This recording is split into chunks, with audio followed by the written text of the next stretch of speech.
Okay, actually, there's two more things I want to say to last section. I know, very professional video. Poor future me has to listen to this, but let's think about win cons because I was so detailed in mana and card advantage. But let's think about win cons, how you deal with them.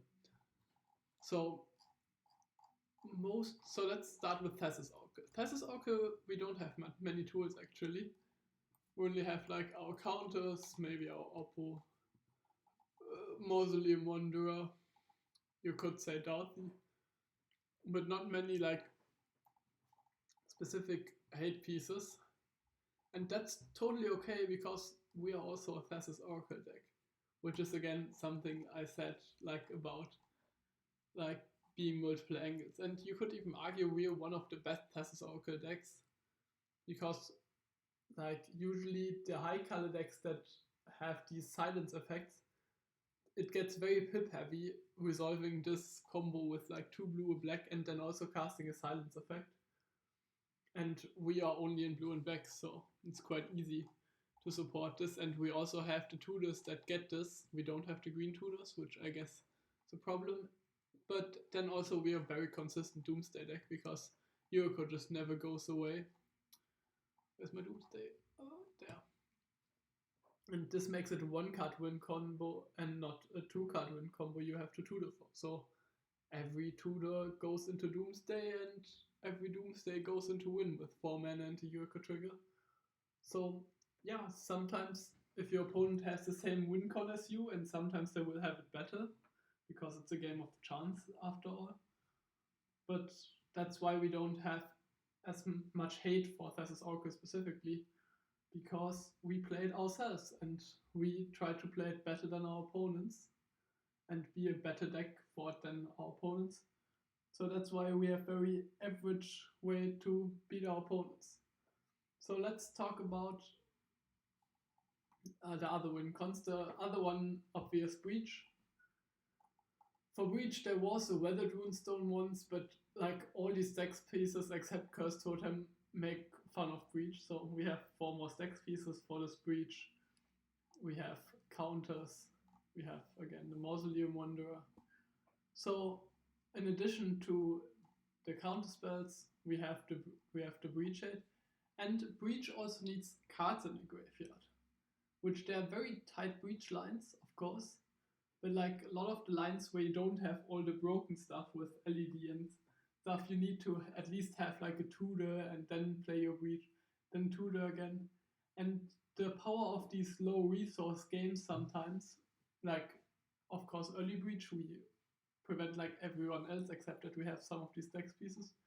But the late game Breach lines may also not be as impactful because a low resource game just has inherently less discarding to hand size and less spells being cast. So also that's where Breach becomes a little less powerful. Then another win con, which is not classically mentioned in CEDH, but it's mostly by people that don't know what they're talking about, but Necropotents and Ad Nauseums are very, I'd say, just prevalent win cons in the format, because that's what they do, they win the game. And of course, early we have the same ways to deal with them as everyone else, which is counter spells, commandeer, sometimes an Oppo, sometimes a Null Rod to prevent their mana or killing their dog. But they are, in my opinion, the scariest win cons in the format. They're very good.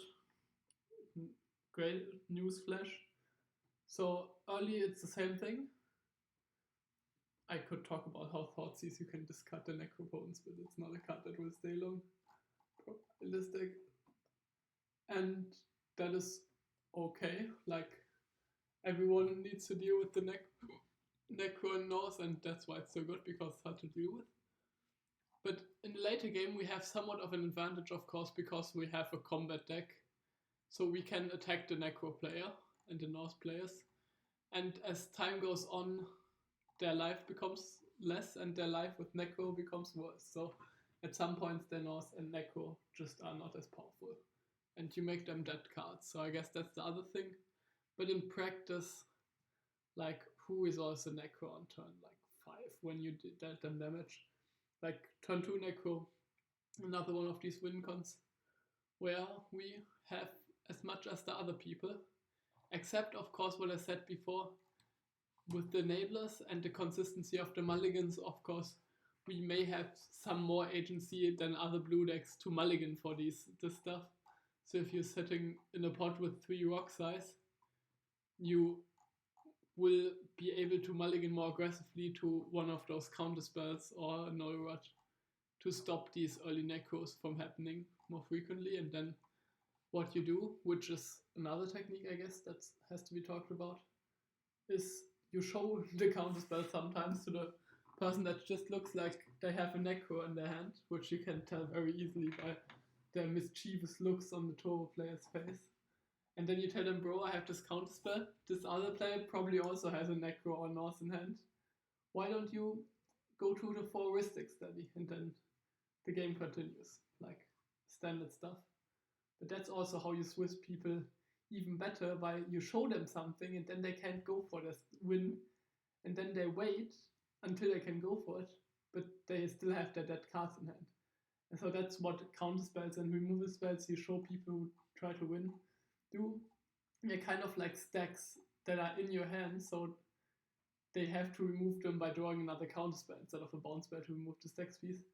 And you only have to invest 1 hand slot, so you can't discard the card to hand size to it, and you can stack people out that way. It's a detail that many people should know, but it's also something that yuriko takes to gain advantage of, and sometimes also unwillingly because you revealed your counterspell of your yuriko trigger. And then the third win con type is, I would call them, like there's very many diverse win cons. One of the win cons I guess that can be talked about is commander-centric win cons. Like it's pretty obvious that a deck like Quick or Go does not have a good time against us. Yeah, what can I say? You've never lived if you haven't subtletyed an uncounterable Lumbra. Where's my subtlety? Beautiful card. But yeah, like what can I say? That's how I do with commander-centric win cons. And then there's the so-called green win cons, which are green and they're creatures. So Consphinx, something like that. Kinnan Basalt. Anything Tyam does. And there we have some specific tech like Grafdigger's Cage, Curse Totem, Doughty, Voidwalker. I had a Lumber crit on me today because of this card. And yeah, those are the specific cards you want to have against these green decks. And yeah, they're very good. And Grafdigger's Cage is in the sense the only stacks piece that's mostly good at presenting wins. Like sometimes people can cast their finale, but notice how I don't play something like a Rug of Smothering or Rule of Law or Damping Sphere. Some of them because they prevent my own win, like Damping Sphere prevents playing Festus Oracle with 2 counters just as well as it prevents a Breach win or a Cradle win. But Grafdigger's Cage is the only card that really only stops wins because it stops the Breach win and it stops the green type wins where they have to cast the green tutors and do a bunch of crazy stuff with their graveyard or their library, or I don't know how green decks win, likes to say. You just kill the commander and then you're fine. No, but it's the only one because it costs 1 mana, and it's also less powerful stopping wins is what this shows. Like all the other cards incidentally also stop wins, but stopping wins is only good if your opponent can pivot to a card advantage plan. Because like I said, the goal is to Swiss them, and if you only prevent their win and they still can do card advantage, they can A, eventually like still play the game with you, and it's better to have an opponent that doesn't play the game, and B, like people who gain value can also force draws on you, so this makes it less easy for you to win. But Grafdigger's Cage is powerful enough because it's 1 man that stops so many win cons, and you're always tempted to cut this card, but you don't see generally with these win-stopping cards, which I'd say Dorothy also falls into this, and Oppo falls into this category, how much they actually do, how dead you would be if this card wasn't there, because then your opponent would have tutored for some Consphinx or whatever. So yeah, that's why it's in the deck. But the other cards that attack opponents' card draw and mana are way more numerous because they are so versatile, and attacking card draw and mana cuts them off their value and usually cuts them off their win too. Okay, so that was win cons. There's a bunch of fringe win cons in CDH. I got attacked for 1 million damage on turn 3 by Tyam, and it wasn't preventable on the turn 2 anymore. So there's a billion different win cons. We have some very cute interactions for these, which only you get used to with time, and I can't count all of them because I need to go to sleep at some point this day too. So for example, you can force of despair infinite Kiki Jikis, or infinite Godos, which is pretty funny. Or another favorite of mine that I did today was that I used Kaito's -2 to tap an Oswald. It's pretty good. And yeah, like, the world is your oyster. There's a million different ways to prevent people from using their win cons, doing their value, stuff with Mistblade Shinobi, there's stuff with Sakashima Student. But basically, that's like the main stuff. I covered the main things, how to prevent someone's win. Thoughtseize is a card I've played like 4 games with this year, because I only put it in this year, and I only played 5 games this year, CDH. And yeah, I don't know, maybe it's good, but in principle, if you rip the game plan out of your opponent's hand, it should be good. It's probably not good enough and should be replaced by something else. Okay, so now I've been talking away from the microphone. I hope that still sounds good, but I have a loud voice, so it should be fine. Now let's go to the second part, which is, hooray, you Swissed a lot of people, but still, like, Swissing doesn't give you 5 points in the tournament standing. It should, kind of, like, you should, like, some trio should come over and be like, wow, you really blew that Kindle player out. Good job, here you get 10 points in tournament standings and are first in Swiss. But sadly, until the next BNR, that's not how tournaments work. You still have to actually win the game. So, and maybe I should mention at this point that, of course, there's a lot of different yuriko decks. Like, am I dosing myself with this? I don't think so. No, I don't. Yeah, I use a lot of monkey type. But what I wanted to go to is this deck.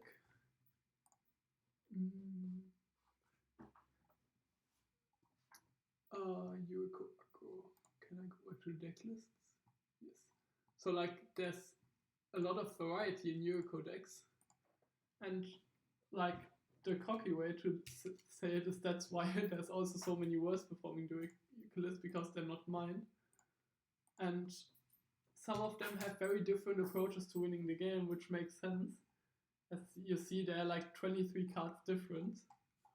Like, I don't even know if I run that many different cards from Blue Farm. So I will talk about my approach to the deck. Surprise, surprise, to Yuriko. And let's stay on this compare page because it's maybe teaching. So this Yuriko deck runs a lower amount of ninjas and lower amount of card advantage. So if you look at this deck, it runs 1, 2, 3, 4, 5, 6, 7, 8, 9, 10, 11, 12 ninjas that I'm not running. And it runs Shadow of Mortality, which is good with the ninja plan, and Temporal Trespass, which is good with this ninja plan. And I won 1 ninja, which they're not running. Difference in numbers, you could argue. So this deck does not play on like overwhelm your opponent with ninjas, which it sometimes does because there's still a lot of ninjas, of course. But you sometimes also have to play more turns and work harder for it. And in practice, with this deck at least, this means that you often have to resolve a non-creature spell. In the sense that, like, this Yuriko deck, as you can also see, it doesn't have a lot of the cards that you can Swiss people with that I described. But you can really reliably sometimes win by combat. Like, reliable is a sense. And my philosophy is that I don't want to rely on winning by combat. So I made my deck also, like, while still remaining with having some remaining parts that are good at winning by combat. But for example, I don't play Super Shredders or Lords. But I want it also to be very consistent at winning by resolving a non-creature spell. That's why I run Pact, that's why I run Fluster, that's why I run Mausoleum Wanderer. And I think that's like maybe one of the biggest things that I do different from other Yuriko players, and I want to explain why now. So if you see an average mana value, it's 2 in my deck. But let's look at a deck that cares very much about mana value. Oh my god, but this custom mana value, but that's not what I want. Huh, okay. Okay, but I can tell you, in practice it goes up to like 2.5. And if you're very generous, 3 if you do very stupid stuff. This is the custom mana value that the brewer here put in. As you can see, Sakashima's tuned this cost 1 in the blue to ninjutsu in, but it deals 4 damage. But anyways, in practice, a deck like that does like 2.5 damage on average, and at least in the game of CDH I play, your opponents have 40 life. So you can, with like Lords and stuff, you can reasonably say deal 10 damage to every opponent. And that means that you have to trigger your commander 12 times to kill him. Which doesn't sound like a lot, you know? Like, I've seen games where there were more than 20 Rhystic triggers. So, but you have to trigger your commander 12 times. And then, to an average kill them. Sometimes it goes quicker, sometimes it also goes a lot slower. And the more you kill your opponent, the more also you're obviously a threat. Which you're always a threat if you're in a 1v3. But I think that if you manage to see 12 cards with your Yuriko trigger, it has been my experience that in these low resource games, you can also win. You can also just win by resolving a non-creature spell. And there are games where that isn't the case, where your opponents will stop you from resolving non-creature spells because they do all of their counter magic and stuff. But in practice, if your opponents have enough resources to stop you from either outright winning by casting non-creature spells or gaining even more advantage through more card draw and then eventually killing them with combat, then usually they also have the resources to have someone present a win and force a restart, in my experience. So that's why in this Yuriko deck, which you can build differently, you can include a lot of more ninjas, but then you lose out on stacks and win cons, you should resolve non-creature spells. So you have to think about how to make that happen. But let's go again after this detour that when you're in this stage, you still probably have to resolve a non-creature spell in like the average case. Then you're just like, you Swissed everyone, you have a ninja or two. So what happens now? So of course this is not some chess opening theory. This is very different how the board set looks like. But typically people have some value lying around, and when like the phase I'm thinking about starting now starts is when it becomes kind of clear that you have a bit more value than your opponents. So can be these really low resource games where you just like Swiss some people and you also have low resource, and then everyone has low resources. But either someone like breaks out of it and kills the stacks piece and becomes a high resource game again, which is obvious how to play it because you do it in CDH all the time. But eventually the other way it turns is that you're gonna probably draw your ninjas first, one of your pair of ninjas, before your opponent draws one of their like 3 card draw spells in their deck. They're not Rhystic Study, which is not that good in this low resource, of course. And then it becomes pretty clear that you're the one that's in control. and your opponent's goal now is to make it to draw, and your goal is to win. And some opponents may have some ideas how to turn into a win after dealing with you. And then there's another can of worms where you use that to your advantage, of course, and try to make them the threat if you can't win, and then you win yourself. But in practice, we are simplifying things here. In practice, there will be a stage where your opponent are like, oh my goodness, this 2-color deck is gonna beat all of our expensive blue farm decks. Let's band together and make it a draw.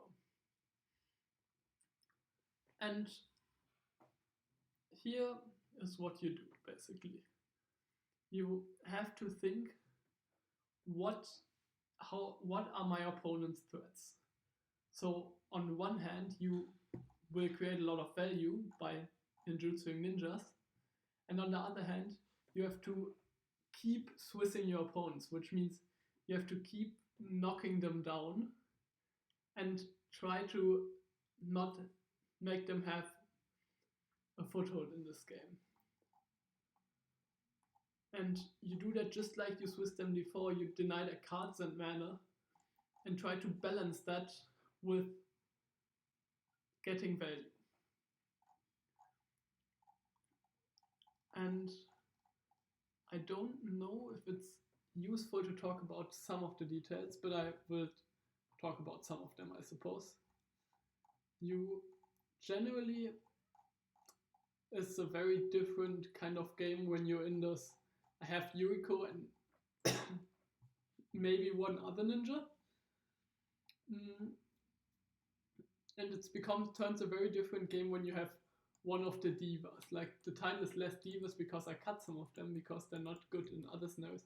But like, the classic type of a diva is a Kaido or an ingenious infiltrator. And what makes them divas is that they alone win the game very quickly, or like with 630 Mystic Kumar. So on the one hand, you have these games where you only have like Yuriko and another ninja, and on the other hand, you have the games where things go crazy. And where things go crazy is kind of something that you maybe know from other decks. This is like when in Blue Farm you resolve a turn 1 or turn 2 heuristic study, your opponent feeds this, and then you play Smothering Tithe and a Professional Facebreaker and your Tymna because you have nothing to do, and then your Crom, and then your Lotho, and then you have like 1500 permanents on the board and you have to make a win with it. And usually mana becomes the bottlenecked resource very quickly in those board states.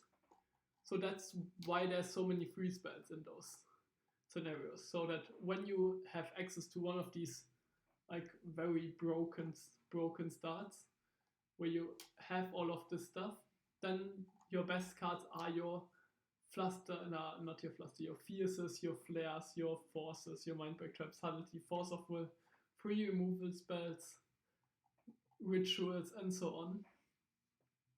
And you basically know that you're going to win the game if you get to keep this board state for like 1, 2, 3 turns. So what you do is you protect it. You protect it by knowing that, like, not in this, you protect it by basically preventing your opponent from winning. So you should make, of course, all context dependent, but now you need to think, how do my opponents band together and try to force a restart by making a win? So you have to stack out their win attempts if it's necessary, and killing their Tymnas is a very good strategy in that scenario. So the player, even if he looks far out of the game, they can't get back into the game.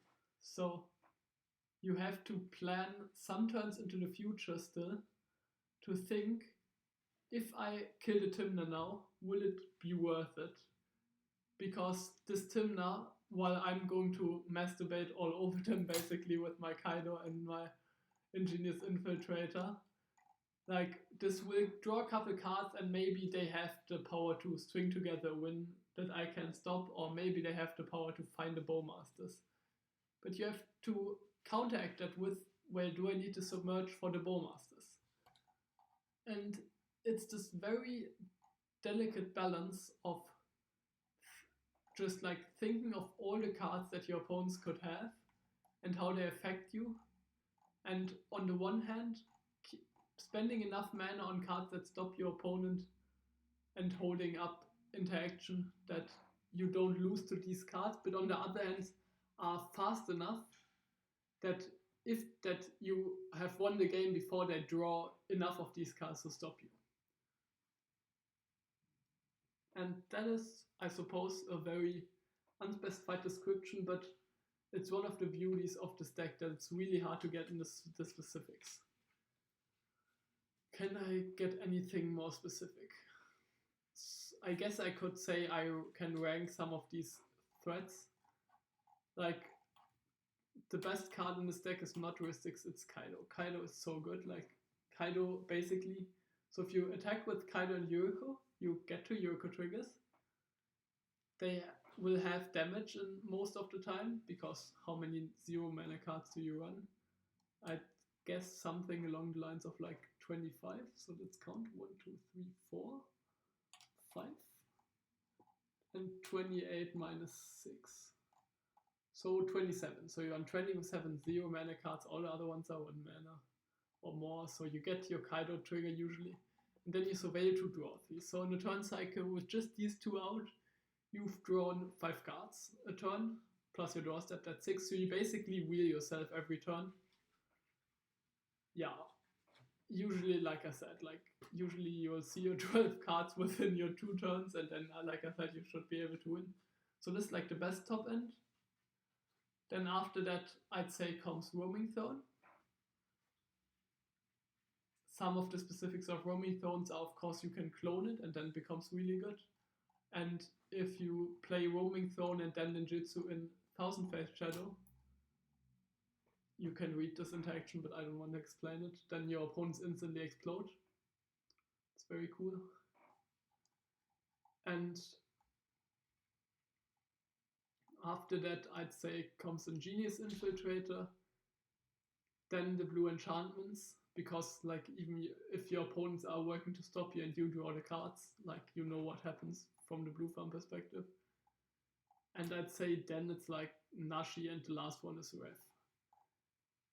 Nashi is somewhat of a weird one, because Nashi is very good as like the only thing to be doing, because it scales very, like it doesn't scale. Exactly as Kaido, while Genius Infiltrator and Roaming Throne, they scale with number of other things you're doing. And so Nashi has this weird thing where if you're in the late game, spending 4 mana for Nashi is usually not worth it, because you have all the cards and so the card advantage of this one is not good enough, and you would rather like play a stacks piece and play another ninja. So then you have stacks piece down. But on the other hand, Nashi has this nice interaction with Emrakul that you can cast Emrakul for free with the Nashi. And then of course it becomes very good, because if you manage to resolve a top deck tutor or brainstorm, even if your opponents are at non-lethal damage, and then Ninjutsu and Nashi, then you Emrakul someone else's turn, and then like usually you win somehow. And yeah, all this free stuff is of course good. You develop your mana, and from then it's context dependent. And it's probably one of the hardest parts of the game, because you are at least playing this deck, because you see a lot of cards and you have can cast them in a lot of order, and you need to think if you pay for someone else's Ristic Study, and you need to just like play around all the stuff. And usually, like I would say, in this kind of board state, I punt like a game a tournament, I'd say. Like, I think if we had like some perfect AI Yuriko playing AI, that an AI would just get an average of 1 win more per tournament than me, because it just played one of those board states better. So yeah, it's very difficult. So the other thing is, when you're Swiss them, those are like the more miserable games from other people's experiences. I find them very interesting. Is when you only have your Yuriko, because let's mulligan quickly to a hand that does it. Yeah, sure, this hand. Let's say we're in a pot with like there's some turbo deck and then there's a bunch of creature deck, and you keep this hand. Why do you keep this hand? Because you go draw, land, sowing, and then you misstep the turbo deck's thing. Maybe you draw from the Gitaxian Pope to see what happens. And then on turn 2 you draw, you Bowmaster the green deck, you play a Mausoleum Wanderer. And then on turn 3, or now you draw a Nashi. But let's say you ninjutsu in the Nashi. And then maybe you play a 4th Witch Prowler. So you're chugging along with Yuriko, but drawing the Nashi really didn't illustrate my point here. Let's imagine we didn't draw the Nashi. So you're chugging along with Yuriko, you're drawing like 2 cards a turn. This your draw, this your trigger. But like there's nothing game breaking yet. Like when the blue farm has Wistic and Tithe, or when a Rock Threat has a Cradle and untappers. Like these board states happen in Yuriko too, where you draw a lot of cards and you will win these very quickly. But in these board states, mana is usually not the greatest bottleneck. So you play it a lot differently. Because the number of cards in your hand is very limited up to a certain point.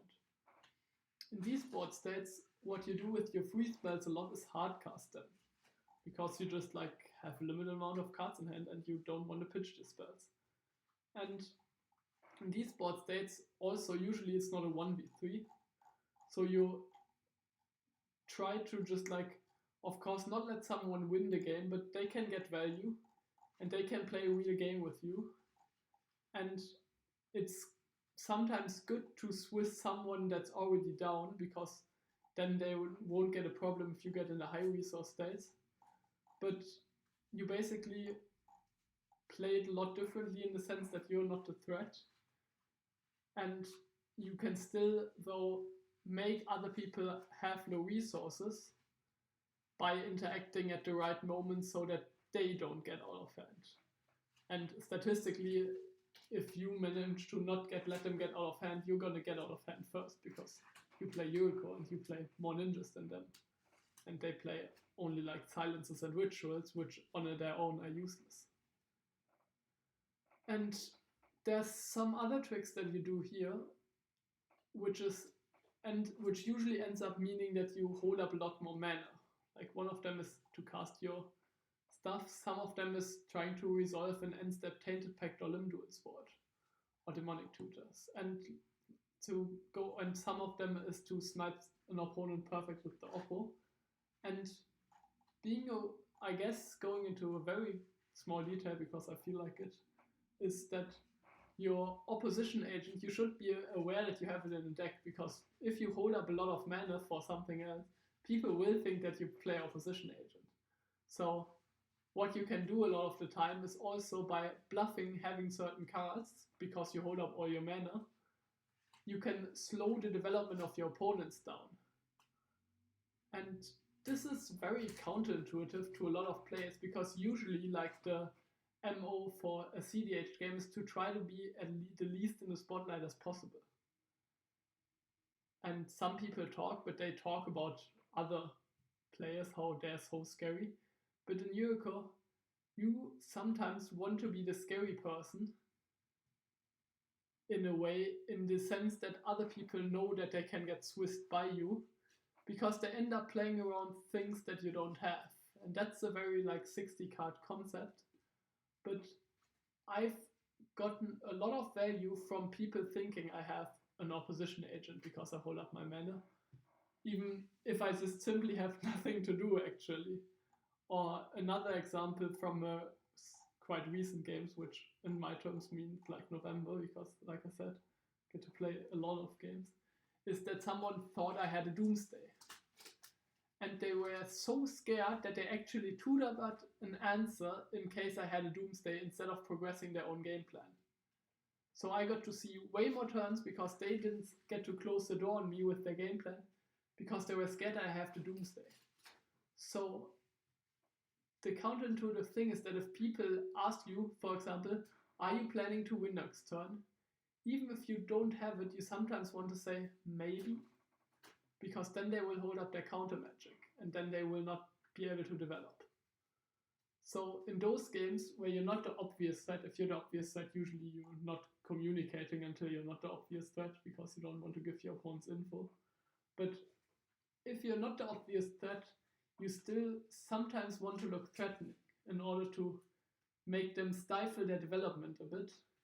Because like I said, in the high resource development state, you don't want to be in. Don't have Born and Grand Abolisher. So, other tricks. Subtlety. Very good in this board state, because here you can actually hardcast it, ninjutsu it out, and hardcast it again. And against some commander-centric decks, this is super devastating. Other tricks. Are there other tricks? There. Mistblade Shinobi. You can gain a lot of value out of discard if you play it the right way. One of the deals you can make with someone else is, for example, that you, if you don't have your yuriko out right now, that you ninjutsu Mistblade Shinobi, you have to bounce something, and then the next time they have a blocker. But now what you do, you attack with some unblockable thing like your Harrier Strix, which has flying, and your Mistblade Shinobi, you attack to someone else, and you make a deal with them that they let it through. And then you ninjutsu and yuriko for the Mistblade Shinobi, and then ninjutsu the Mistblade Shinobi for the Harrier Strix. Kaboom! Now you can bounce the other creature. And generally, these types of deals are very good in yuriko because like you're usually making a deal with some other player that they usually don't have to do much for, but you get to gain value from someone else. So it's a good deal for both of you. And of course, usually these deals are on average a bit better for the one opponent you do it. But if you think of it statistically, that over like a couple of games, like 100 games against these same three players, you're gonna, with the how the deck is constructed, have the opportunity to make a lot of deals. Also, like, I'm not gonna kill your creature and kill the other guy's creatures if you don't do XYZ.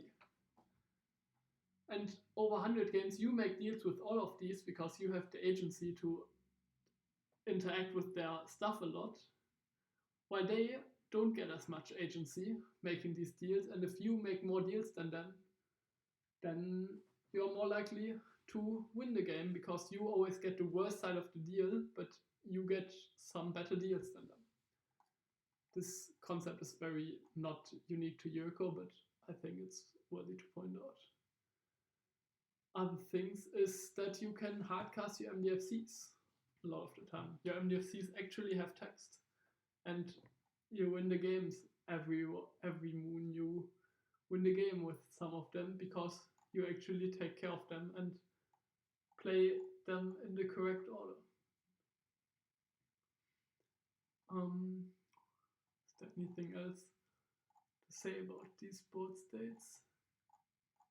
Before I'm going more zoomed out again. I mean, yeah, one of the things is that if you play a long game, like when you have stock yuriko game, your Emrakul becomes castable very quickly. So that's something that wins you a nice couple of games when you are aware of your delve count, and then you can jump on someone with Emrakul. And so that's basically how you accrue the value. But like I said, in this deck at least, you should be able to resolve a non-creature spell at some point. And that sounds really stupid because like the deck doesn't have that much one mana interaction. It has quite irresponsible low amount of counter spells. So how on earth are you actually going to resolve your non-creature spell?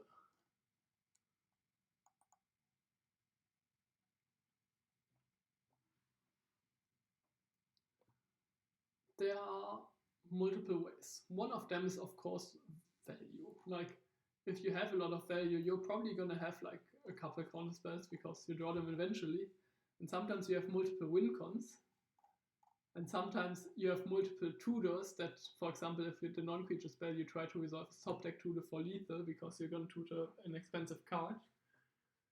Then, like, you just jam a bunch of win cons and you have like 6 pieces of backup, and sometimes you win these, sometimes you lose these. The last one I played like this, I lost because the Krag leg flipped every flip so that it was maximally bad for me.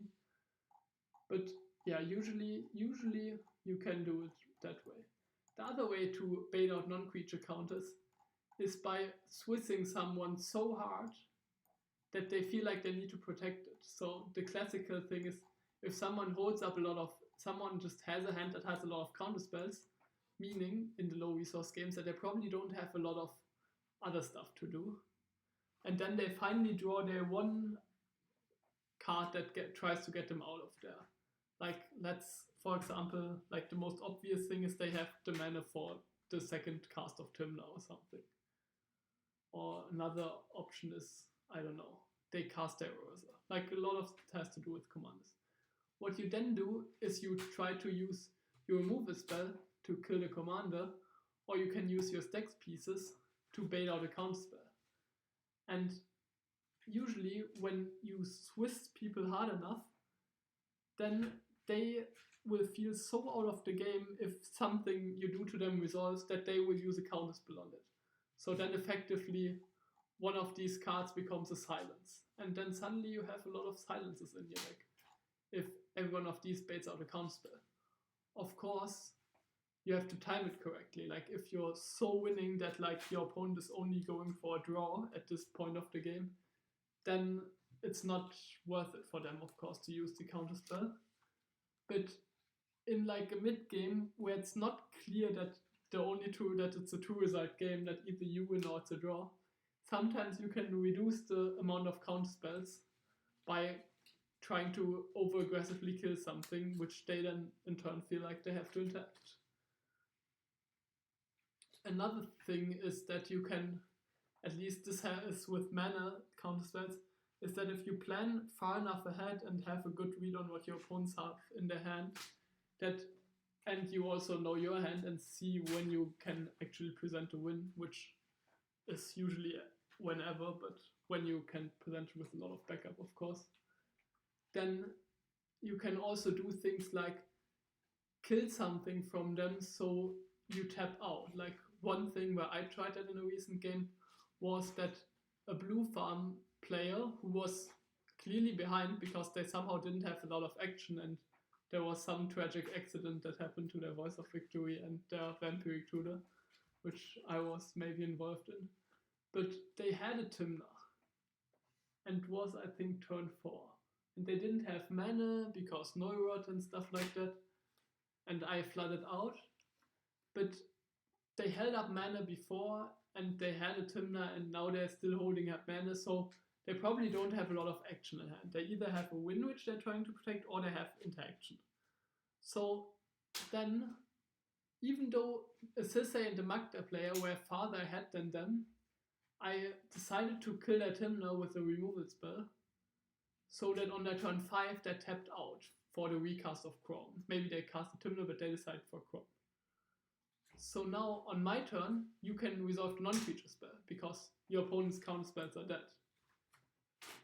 And that's another technique, that if someone is so far behind or like so swissed out of the game that they don't feel like they can play responsible, you have to use that to your advantage. Of course, sometimes you need to have to play them responsible because else someone is winning, and then it's not wise to Swiss them because then they don't feel responsible for if someone else is winning. So using this thing is something which this deck also can balance very well, that you can kind of control the sense of responsibility someone has in their game by the perceived look of how much they are in a game. And one very skill testing thing in those games is whether you play a stacks piece or not. Because against some decks, playing a stacks piece or killing their commander blows them out so hard that they immediately go into the mode of I want to draw this game. So then they will never tap their mana again. They will use 5 removal spells on your yuriko, and sometimes you can beat that and sometimes you can't. So you have to sometimes hold your stacks pieces in hand just so your opponents can think of that they still have a chance. Sometimes, which may have happened to me recently, they also win because you didn't play the stacks piece. But it's another very nice technique of resolving non-creature spell.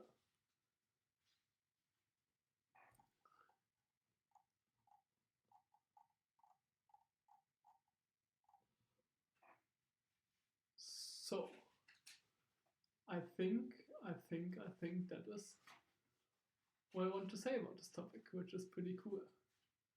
So maybe it was just rambling. I will see if I listen to it. But this is kind of the way in which Yuriko has the chance to have some points where it's better than other decks in the format, and how you do these low resource games.